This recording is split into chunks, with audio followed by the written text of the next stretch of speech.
Olá, amiguinhos.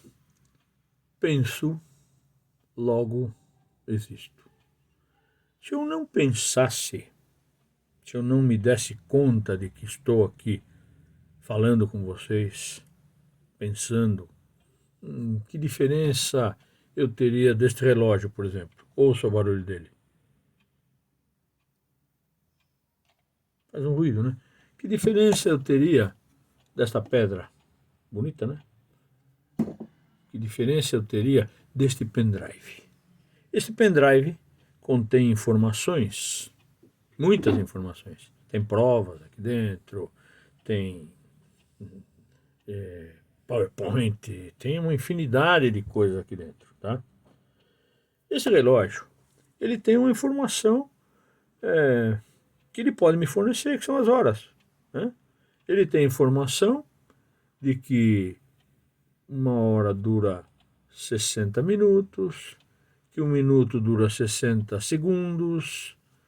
Eu posso colocar ele na função de despertar, mas ele tem uma função muito importante, porém é limitado nas suas funções. Mas tem uma função, porém ele não pensa.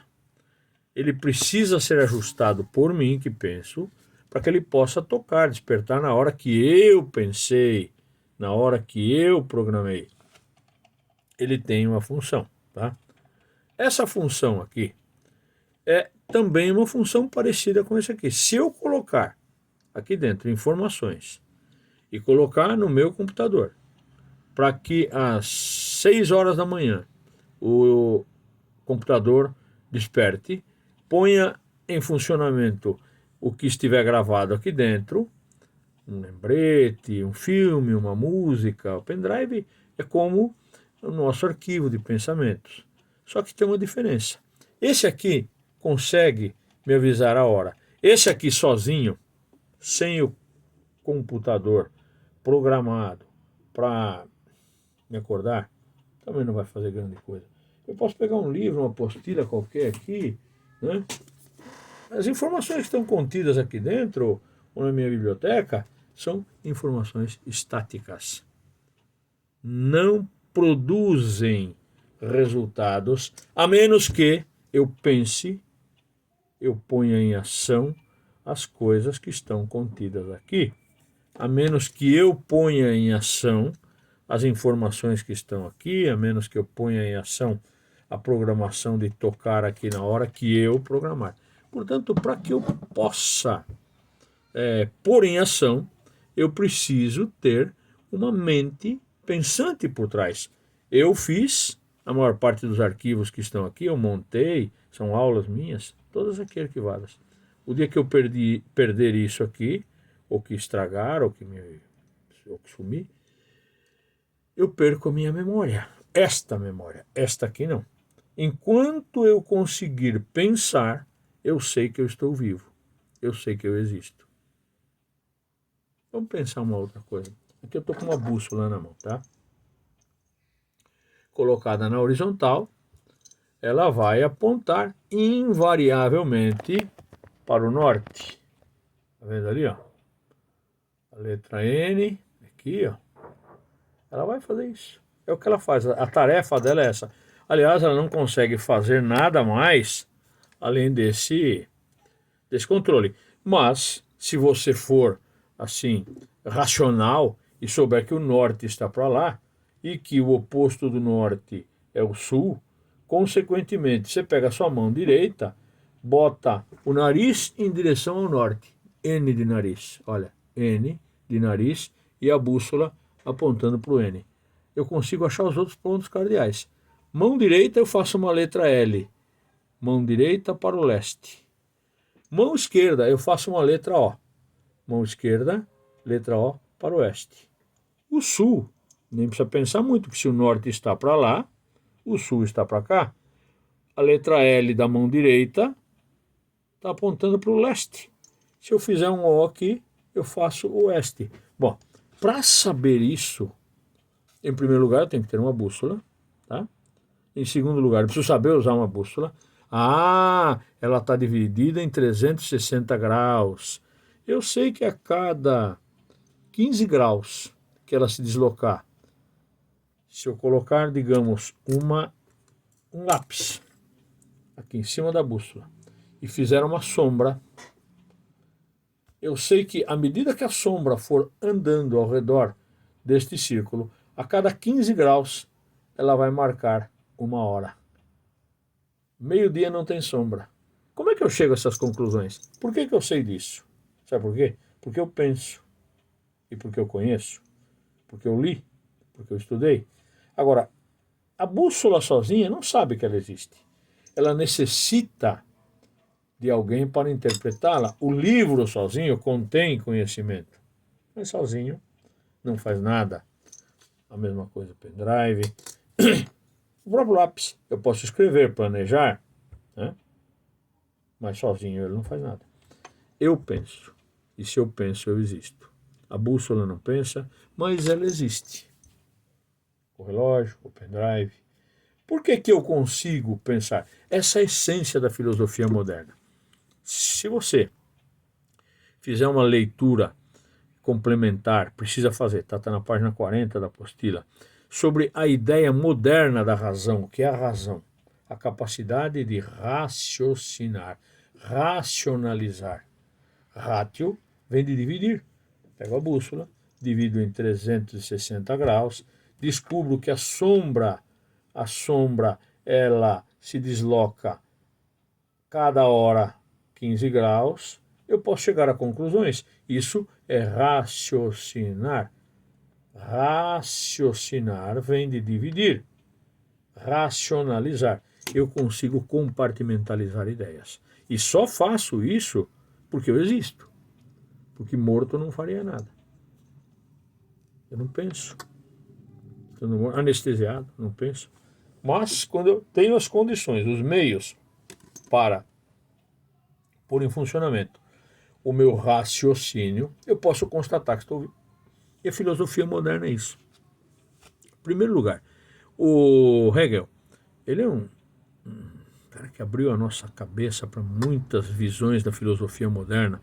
E ele nos deixa perceber que a filosofia moderna, ela tem que ser independente. Ela não pode estar vinculada a opiniões. Eu tenho que ter a minha visão, a minha concepção, eu tenho que ter consciência da minha consciência. Opinião, em grego, é doxa. Doxa é opinião. Por exemplo, alguém que não muda de opinião, ele enfia uma ideia na cabeça e não volta atrás, é ortodoxo. Alguém que é contraditório, uma hora pensa uma coisa, outra hora pensa outra, daqui a pouco não tem certeza mais daquilo que ele mesmo falou, é alguém paradoxal, é um paradoxo. Ortodoxo não muda de opinião. Paradoxal oscila entre uma opinião e outra, muitas vezes até colidem as suas próprias opiniões. É um paradoxo, opinião que colide, né? Quando alguém tem uma opinião que não volta atrás, ele é ortodoxo. Quando alguém tem uma opinião conflitante, até com ele mesmo, é paradoxo, paradoxal, opinião conflitante.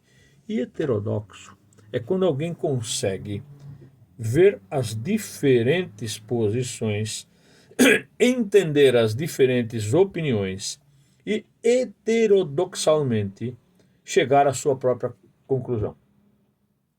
Não pode ser ortodoxo, porque o ortodoxo é inflexível. A opinião dele é a única que vale, é como ele enxerga e ele tapa os ouvidos para o argumento dos outros. Algumas vezes até tapa os olhos. Infelizmente não tapa a boca. Mas já viu aqueles 3 macaquinhos? Não ouço, não vejo e não falo. O ortodoxo ele pode até pregar aquilo que ele crê, a sua opinião inflexível, só ele está certo. O paradoxal, para ele, ele pode mudar de opinião, o que não é errado, mas muitas vezes ele se contradiz. Enquanto que o heterodoxo é aquele que tem a capacidade de fazer essa análise comparativa e concluir. Portanto, a filosofia moderna, segundo Hegel, é a capacidade de pensar sem ser influenciado pelos dogmas ortodoxos. Você tem que ser livre. A filosofia moderna é livre. Ela exige ausência de influência ortodoxa.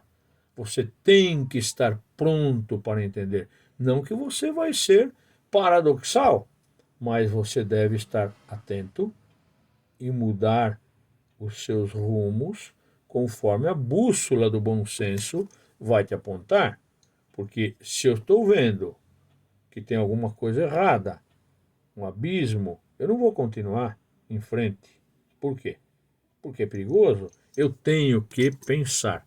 Só a razão conhece a si mesma. E só ela pode julgar a si mesma. Portanto, a gente não deve se pautar também, segundo Hegel, com aquilo que os nossos sentidos nos fazem ver, ou pensar, ou ouvir, ou sentir. Né?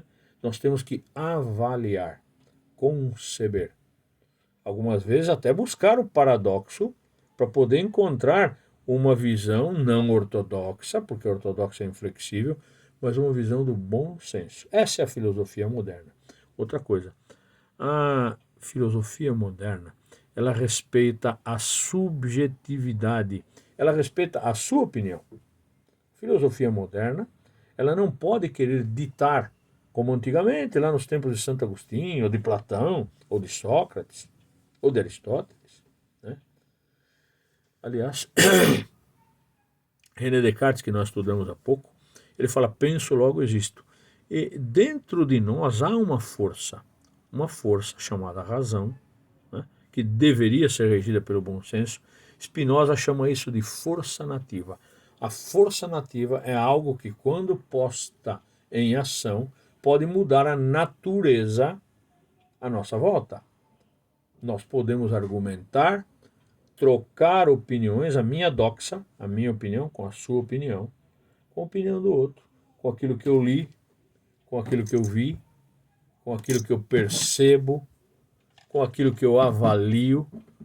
Eu posso avaliar, isto aqui não é uma pedra preciosa, isso é uma pedra semi-preciosa. Se eu falar para o meu neto que isso aqui é uma pedra preciosa, para os meus netos, eles vão achar que é preciosa, mas não é, eu sei que não é, tá? Ela só é bonita, mas não é preciosa, tem muito disso aí, não tem valor comercial. Portanto, a capacidade de visualizar depende também da nossa experiência. Meus netos não têm experiência. Eu sei porque não é grande coisa saber isso, mas eu posso avaliar. Portanto, a consciência, o bom senso, nos dá condições de fazer essa análise. A filosofia moderna, ela é fundamental na nossa vida para que nós possamos estabelecer raciocínios que tenham em consideração o direito do outro de discordar do meu raciocínio. Isso não é apenas tolerância, porque falar eu te tolero, né? Eu te tolero, te aguento. Não, não é isso. Nós temos que ser respeitosos. Mesmo que eu não concorde, eu tenho que respeitar, segundo os moldes filosóficos, o seu direito de pensar diferente. E eu também tenho que respeitar o meu. Isso chama-se subjetividade. A filosofia, diferente da matemática, da física, da química, que são ciências objetivas, exatas, a filosofia, a sociologia, são ciências que envolvem os comportamentos. E os comportamentos variam em função do tempo em que você vive, do lugar onde você vive, da sua cultura. Portanto, você deve sempre analisar que não existe uma só opinião e que as maneiras de interpretar as coisas, elas são subjetivas e livres e rumam ao infinito. Porque hoje eu posso pensar de uma determinada forma, mas amanhã eu posso mudar de ideia. Eu posso concluir de uma outra forma que eu não tinha percebido. Portanto, nós devemos buscar sempre entender as coisas